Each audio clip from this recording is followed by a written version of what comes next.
If we let everybody in from the lobby. Yep, you should be good to go. Okay, good afternoon. Wildfire update for 1330 hours. We have currently 64 active fires, which is a large increase since last week. The storms that brought the cooler, wetter weather also brought significant lightning with them. And as that area dried out, we have started to pick up more fires, primarily on the western half of the province. So 64 active fires, that brings us to 327 so far this year. Our 5-year average is 185. So in addition to those, the fires note that we still have on our books, the Shoe Fire by Lower Fishing Lakes, currently recorded at 554,000 hectares. Crews continue to contain that fire. The most active parts of the fire are actually in the far north near Highway 165. Other fire of note is the Pisu Fire, which is west of L'Orange. Crews also continue to do containment on that fire, and it's now listed at 185,000 hectares. Most of the active portion of that fire is actually far to the north end, away from the prime communities, population areas. So crews continue to work on that one and clean up those fire guards for containment. Wolf Fire west of Danair Beach, currently listed at 161,000 hectares. Is actually been fairly stable, no very active areas, but crews continue to work that fire to achieve containment and be wary of hotspots or flare-ups for many of those portions. The Santos Fire is a fire that was reported on June 2nd, currently listed at 20,000 hectares. It is in the proximity of Pine House, which makes it a fire of interest. Currently, crews are working on that fire, but it does have some values, 914, Highway 910, and some SAS power infrastructure. But we have support on that for crews, helicopter, and air tanker support. The Ditch Fire north of Wahkwin, still listed as not contained, current size 183,000 hectares. Crews, helicopter, air tanker, heavy equipment supporting this fire.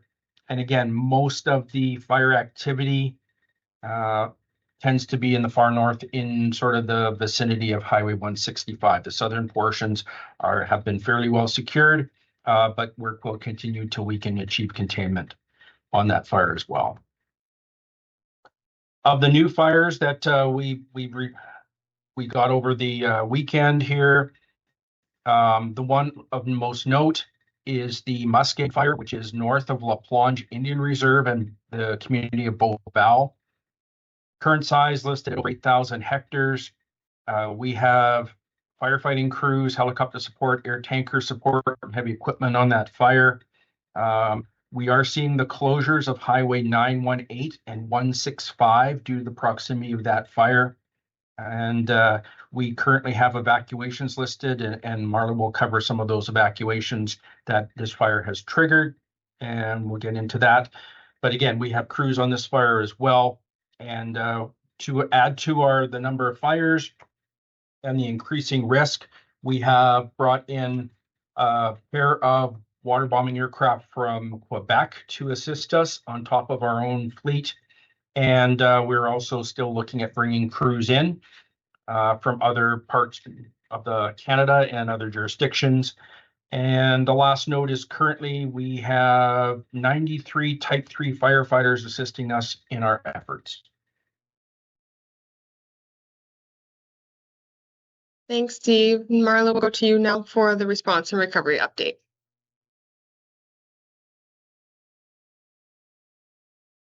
Thanks, Steve. Thanks, Carol. Good afternoon, everyone. Just quickly bring you up to an overview of our evacuation situation as we speak. Currently, we have the Bear Creek Resort Subdivision that has declared an evacuation, and approximately 45 individuals did evacuate. 18 are being supported by SPSA, while the remainder went to family and friends. We have the Lac La Planche subdivision was also evacuated. Most of those are cabins, and so they just left the community and are not being supported by SPSA.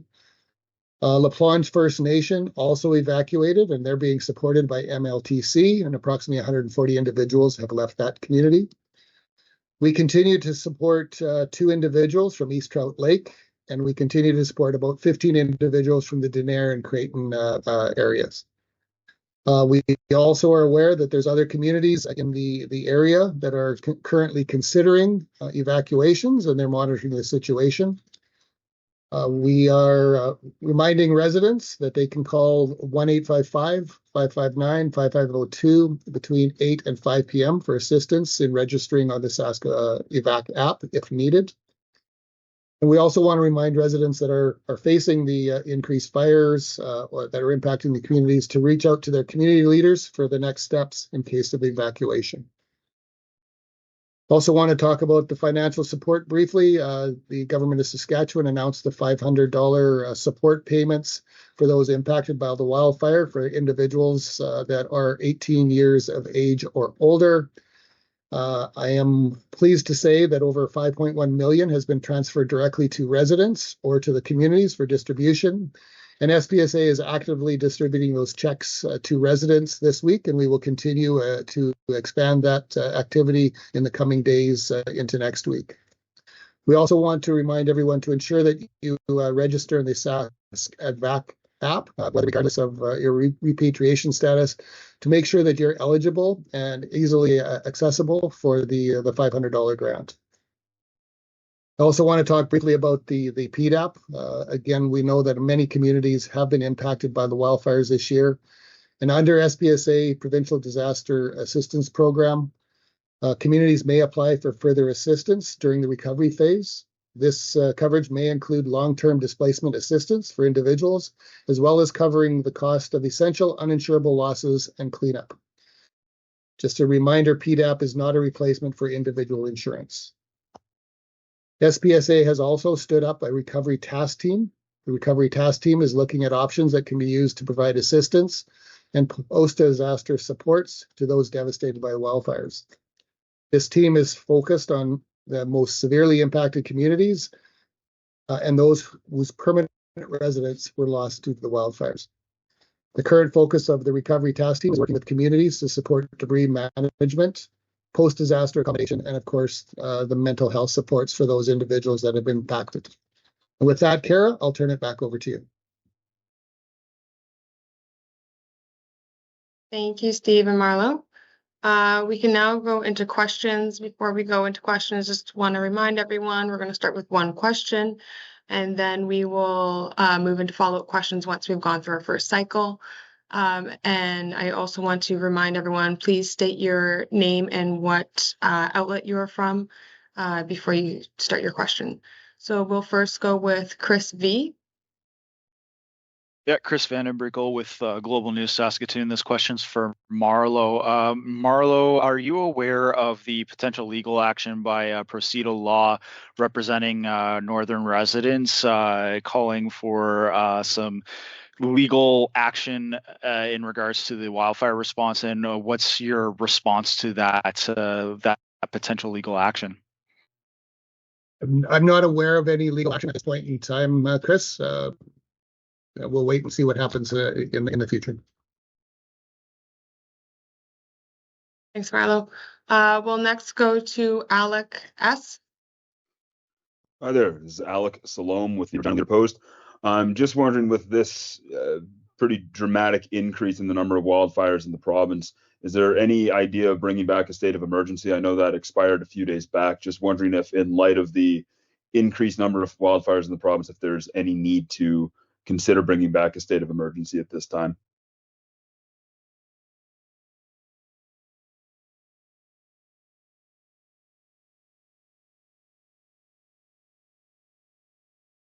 Thanks, Alec, for the question. At this point in time, it's like everything. We monitor the impacts on the communities, impacts on the critical infrastructure, And at this point in time, the state of emergency is not being enacted, but like a fire ban and like everything else, those are considerations each and every day, depending on the impacts.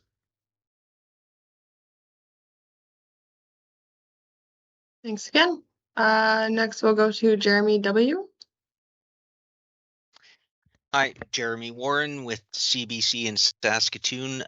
Just wondering with some of these new fires, can you describe what's going on in the Beauval Lac La Plonge area? And because that's a relatively new fire, correct? That's what you said? Steve. Yes, I'll just cover there's actually a number, and I mentioned the increase in number of fires. There's actually a large number of fires on the western side, sort of from north of Beauval down past the lake, and actually all the way to Dory Lake. So there's a number of fires. Collectively, the concern is access for people north of that. So there is some cautionary acts in place for that.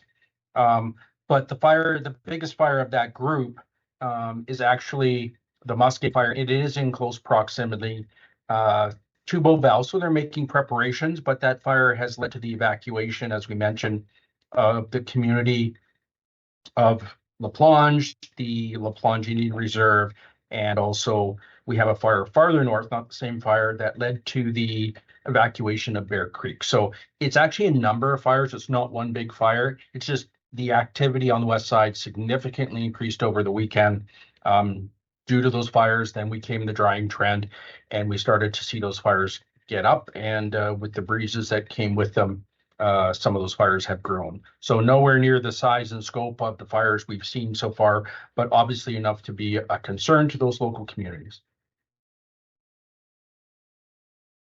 Thanks, Steve. Next, we'll go to Jacob B. Hi, it's Jacob Bamhauer with 980 CGME. I was just wondering, do we know what's causing these new fires? Is it the heat? Is it human caused, or do we know? So the majority of these fires that started on the west side were a result of the storms that came through that did help the province with those big fires by bringing precipitation, but with them came thousands of lightning strikes. And now that we're seeing the drying trend behind those storms, some of those fires have lingered in the ground, in the duff, in the tree layer, and are again warming up, coming to light, being detected. And if they're large enough, they're getting warm winds and they're actually starting to grow. So we had a number and we've been able to contain them extremely small, but not all of them. And some of them have continued to grow and either have caused a community threat or an access concern. Thanks again, Steve. Next, we'll go to Tina M. Hi, it's Tina from PA Now News. The NDP held a press conference this morning talking about a 5-point critical action plan that they'd like to see to help rebuild the North. That included things like, a plan to house construction workers in the rebuilding plan, or procedures for the demolition and safe disposal of waste that's been left behind at properties destroyed by wildfires and stuff. Is this not something that is already in place or should already be in place as far as emergency planning goes in general by the province? And if not, why is it not? Marlo, do you want to start and then? Yeah, I can. I haven't had a chance to look at the details that were announced by the NDP, but I can tell you that we have the recovery task team that's set up to work with those communities and focus on the rebuilding and supporting those communities as they do the cleanup. So that is part of, as part of response, the mitigation response, and then of course recovery. So that is absolutely part of, the planning phase.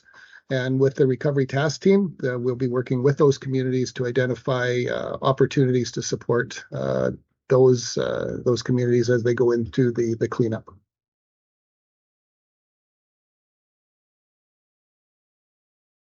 Thanks, Marlo. Next, we'll go to Jeremy S. Hi there, Jeremy Symes with the Canadian Press. Just wondering, when did the SPSA start supporting those from Bear Creek Resort, Lac La Plonge Subdivision, and the Lac La Plonge Reserve? Thanks, Jeremy. The vast majority of those evacuations were ordered yesterday, so we would have started in the last 24, 36 hours.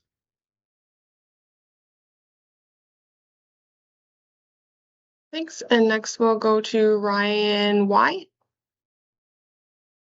Yeah, Ryan Young with 620 CKRM. Just had an open-ended question here. I was just kind of curious.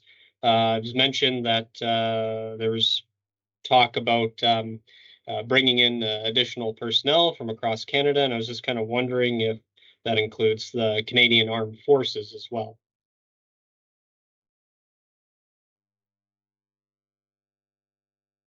So currently, we are working with our Canadian wildfire partners, and it looks like we will be able to obtain a significant number of resources from those wildfire partners. And the reason we use those, as we've talked about before, is they're already familiar and trained in this type of business. It's not a sideline or an occasional activity for them. They come fully qualified to fight wildfire. They know what to do and how to integrate with our team. So our first wave will be getting some more staff from our Canadian partners, and then looking at our U.S. state partners after that. And if we have to go farther, that's when we really have to ask is what are we getting for a resource? If we have to go outside the country to Mexico or Argentina, Chile, or even the Canadian Armed Forces, what do they bring to the table, and what level of firefighting skill and awareness are they going to bring? And that will be an assessment process that will be made here at the response center, and we will pick amongst what's available to bring the most qualified people into the province.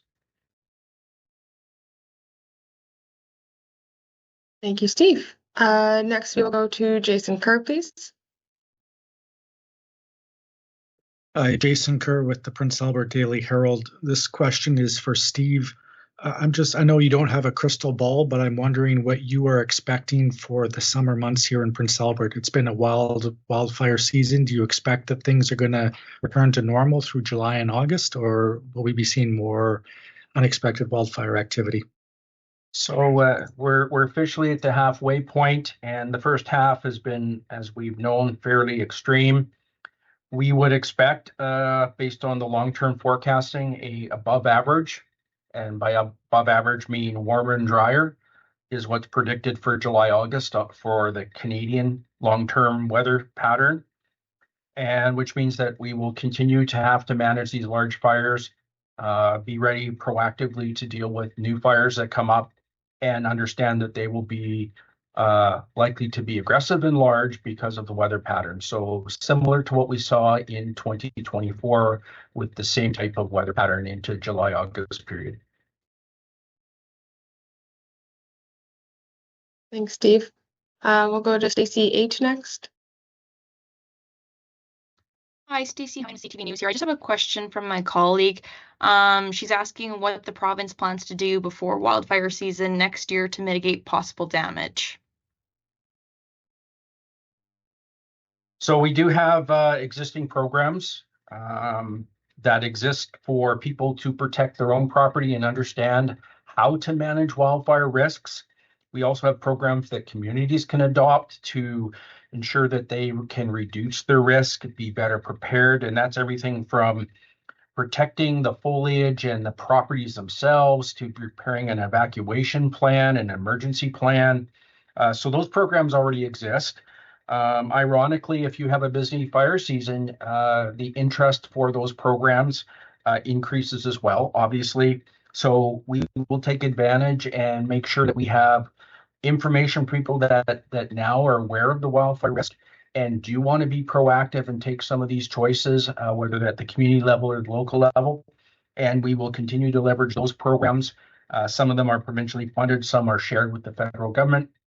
And we will use those over the winter months to ensure that communities and residents in the northern part of the province will be better prepared for 2026. Thanks, Steve. We will go to Rob O next, please. Yeah, hi, Rob O'Flanagan from Post Media in Northeast. Can you give us an update on the values lost to these fires and some of the impacts of those losses? A lot of homes, cabins, trailers have been lost. Can you address that? Sure, I have some breakdown of the numbers. Currently, we have confirmed 2,129 values burnt by fire. That's either completely or partially burnt by fire. And some of the breakdowns of significance is that's 299 homes, and a home is a year-round occupied structure, 125 cabins, and 312 vehicles. The rest of those numbers are, for instance, could be sheds, could be a boat trailer, could be other things like that. But those are the significant numbers, and that's from every fire anywhere in the province since fire season started. But recognizing that the bulk of those are coming out of the Denier Beach area. Thanks very much. Thanks, Steve. I'm just going to jump over to the chat here, and then we can get to some follow-ups.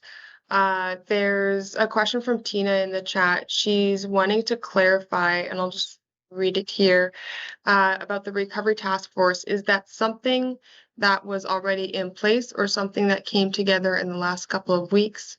And if so, why wasn't something like that already established as part of emergency preparedness in the province?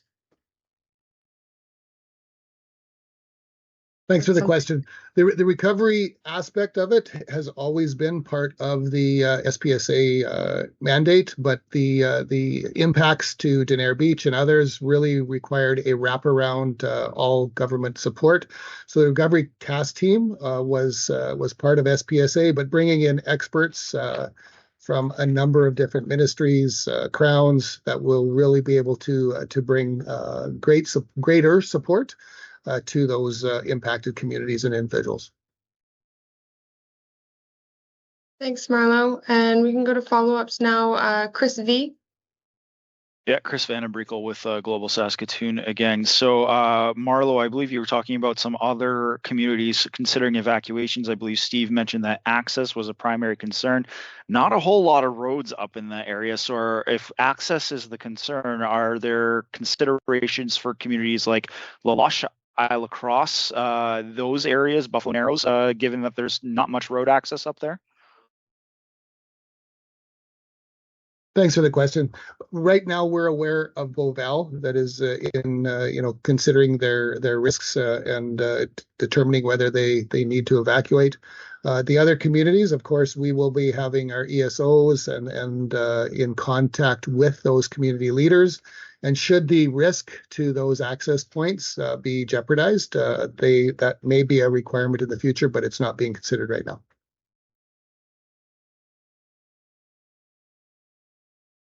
Thanks, Marlo. And next we'll go to Jeremy S. Hi there. Yeah, I'm just wondering if you have a sense of the population or the number of evacuees who are out right now. Just trying to pin that down, just an estimate of how many people are out of their communities right now.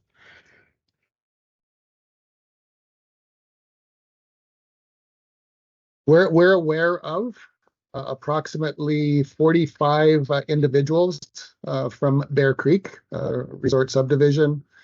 Lac La Plonge Subdivision, we understand that there is approximately 5 individuals that live there permanently, but of course there's a number of cabins which they evacuated. We do know that La Plonge First Nation is being supported by MLTC, and that's approximately 140.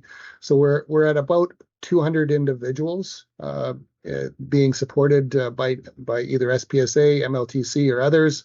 And again, we continue to support about 15 individuals that are out from Denier and Creighton from the earlier fire. Thank you.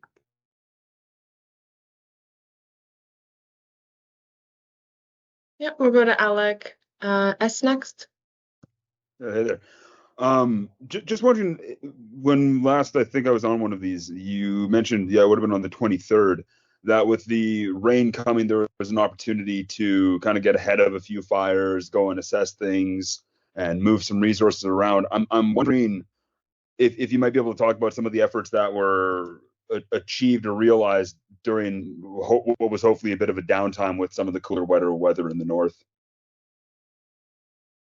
Sure, I can just mention, if we look at some of the larger fires, for instance, both the Pisu fire by Larange, the Ditch Fire, and the Shoe Fire, the biggest risks those fires presented were the southern parts of those fires because they were the biggest threat to communities. And significant work has occurred. So most of the active firework that's occurring is actually now in the northern parts of those fires because of that effort. So focused on the highest risk areas first and move on. We've also seen a couple fires as well, like the Pelican Fire that is now fully contained and listed as contained. So we will continue to see some of that activity as we make progress. But it's about not on a big fire. It's not the entire fire. There's areas that will be higher risk that will get the focus, and then we will move to areas of lower risk as we move throughout that. And as crews have come in, we've assigned them to the highest priority. So a crew may have come off and served their time, like the crews from South Dakota left over the weekend. Crews that are brought back may not necessarily fill their spots because they are no longer the highest priority. Maybe they will be assigned to, for instance, this new fire over towards Beauval. So we continually assess our priorities and make sure our crews and our equipment and our air resources are assigned accordingly. Thanks. All right, I don't see any new questions, and we are 1 minute short of 2 o'clock, so we will wrap it up there.